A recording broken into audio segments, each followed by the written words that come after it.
I am going to introduce the concept of divergence of a vector field and also determine Gauss's law in point form.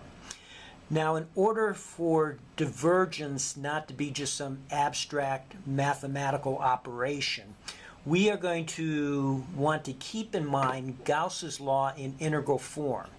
And this would be a good time for you to go back and review the videos Faraday and electric flux and Gauss's law.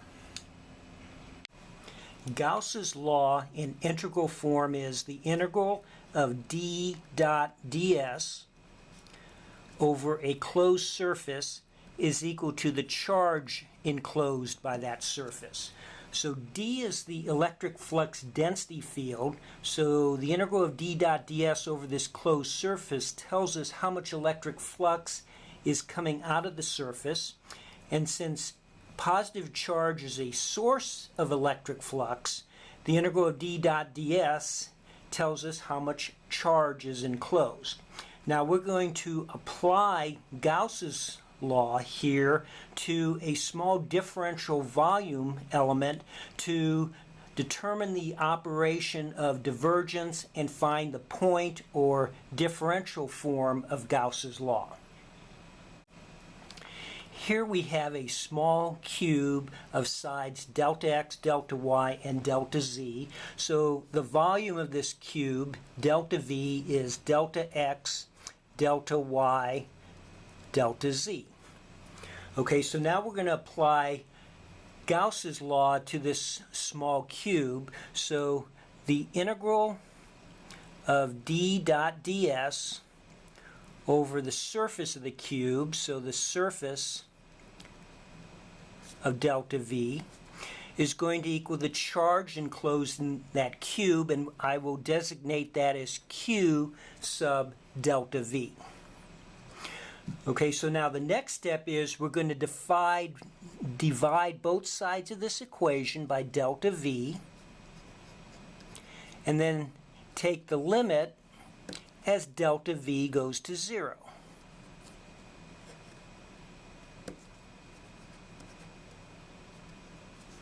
So this operation on the left-hand side is what is known as the divergence of d.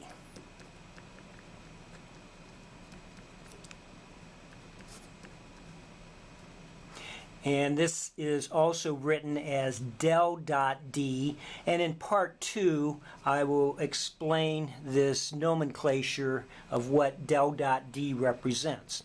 Now, looking on the right-hand side of this equation, we have a charge over a volume, coulombs per meter cubed.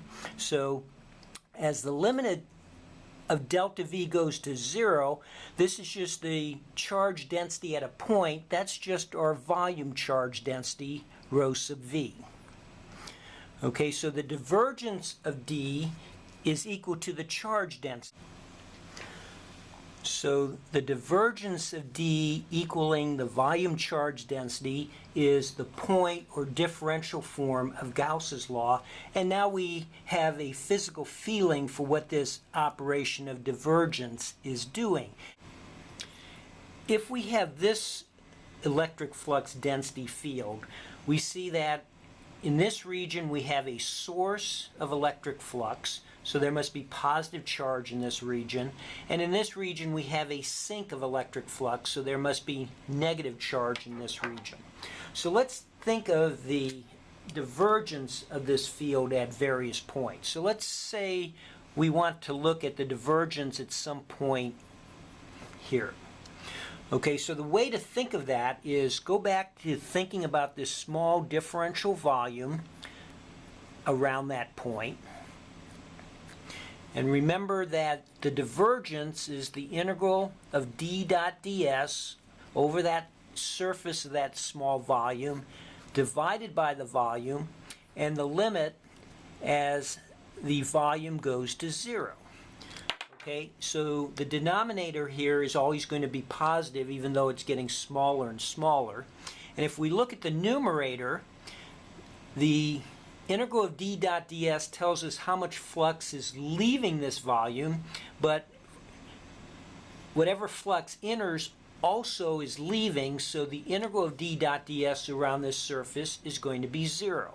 So at that point, the divergence is 0, which is telling us there's no charge density at that point. Okay, so let's look at a point here. Okay, again, think of a small volume around that point.